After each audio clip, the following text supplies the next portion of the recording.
கொண்டிருக்கிறார்கள். நீங்க இரண்டு பக்கமும் வாகனத்தை விடுறீங்க. இது காவல்துறையுடைய கண்ணியமா? இது நியாயமா? சிங்கிள் ரோடு ஏற்பாடு பண்ணிட்டு ரெண்டு பக்கமும் விட்டுருக்கீங்க. ரெண்டு பக்கம் பொதுமக்கள் எங்களை தான் திட்டுவாங்க.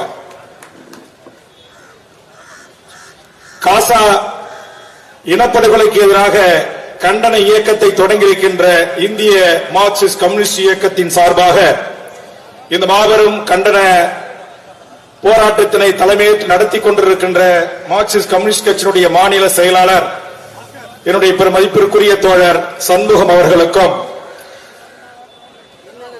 இத்தனை அரசியல் கட்சிகளுடைய பங்களிப்பில் தமிழ்நாட்டை ஆண்டு கொண்டிருக்கிற மாண்புமிகு தமிழ்நாடு முதலமைச்சர் அண்ணன் தளபதி மு.க. ஸ்டாலின் அவர்கள் கலந்து கொண்டு எங்கள் ஒட்டுமொத்த தமிழ்நாட்டு மக்களின் உணர்வுகளை வெளிக்காட்டுவதற்கு வருகை தந்து கண்டன பேருரை ஆற்றியமைக்காக அவருக்கு நெஞ்சார்ந்த நன்றியினை தெரிவித்து, மேடையில் வீற்றிருக்கிற அண்ணன் மூத்தவர்கள் பாலகிருஷ்ணன், தோழர் வாசுகி, மதிப்பிற்குரிய அண்ணன் திருமாவளவன், பேராசிரியர் ஜவஹருல்லா மற்றும் நண்பர் செந்திலதிபன் உள்ளிட்ட தமிழ் அன்சாரி உள்ளிட்ட தோழமைகளுக்கும் வருகை தந்து கண்டன உரை ஆற்றி சென்றிருக்கின்ற ஆளுமைகளுக்கும் நான் சார்ந்திருக்கிற தமிழக வாழ்வுரிமை கட்சியின் சார்பாக என்னுடைய வாழ்த்துக்களை தெரிவித்து,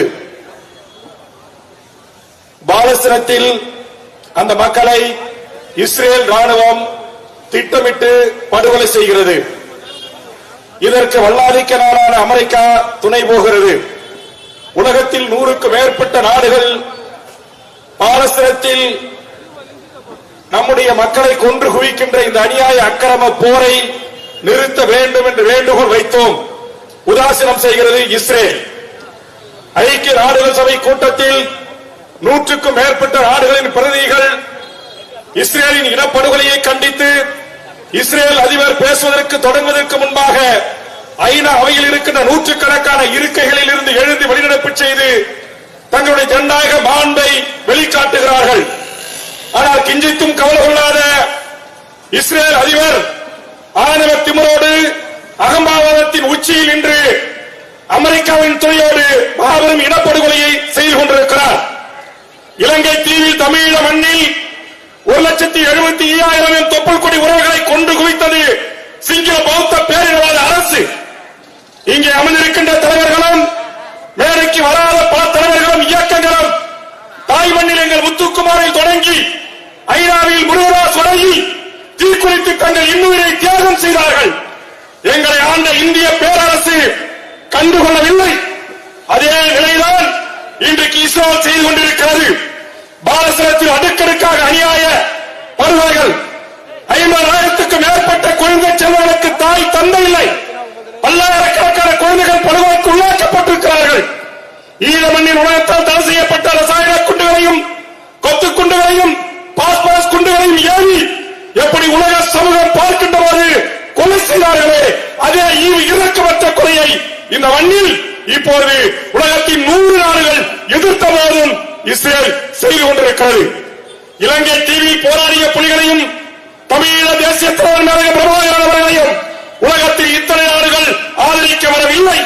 ஆனால் இத்தனை ஜனநாயக நாடுகள் ஆதரித்த போதும் மிகப்பெரிய இருமாப்புணர்வோடு தன் வல்லாதிக்கத்தை நிலைநிறுத்திக் கொள்வதற்காக இஸ்ரேல் மாபெரும் இனப்படுகொலை செய்கிறது.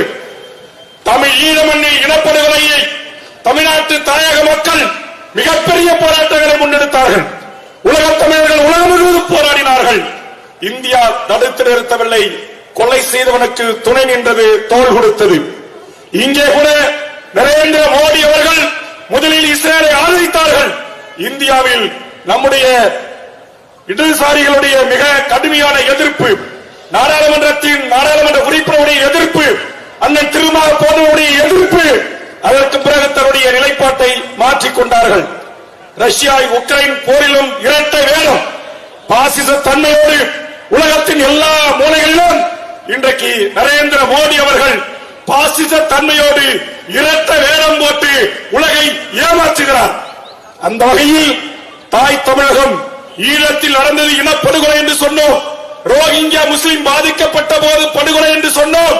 தற்போது தொடர்ந்து பாலஸ்தீனில் 12 காலமாக இஸ்ரேலுடைய ஆதிக்க அரச பயங்கரவாதம் அந்த பூர்வீகுடி மக்களை, அவருடைய நிலங்களை பறித்து, அவருடைய வாழ்வுரிமையை பறித்து முற்று முழுவதாக சொந்த நிலத்தில் அனாதி ஆக்கி கொன்று குவிக்கிற அநியாய அக்கிரம படுகொலையை தமிழக வாழ்வுரிமை கட்சி மிக வன்மையாக கண்டிக்கிறது. சுதந்திர பாலஸ்தீனம் அமையட்டும் என்பது போல் சுதந்திர தமிழீழம் அமையட்டும், சுதந்திர பாலஸ்தீனம் அமையட்டும்.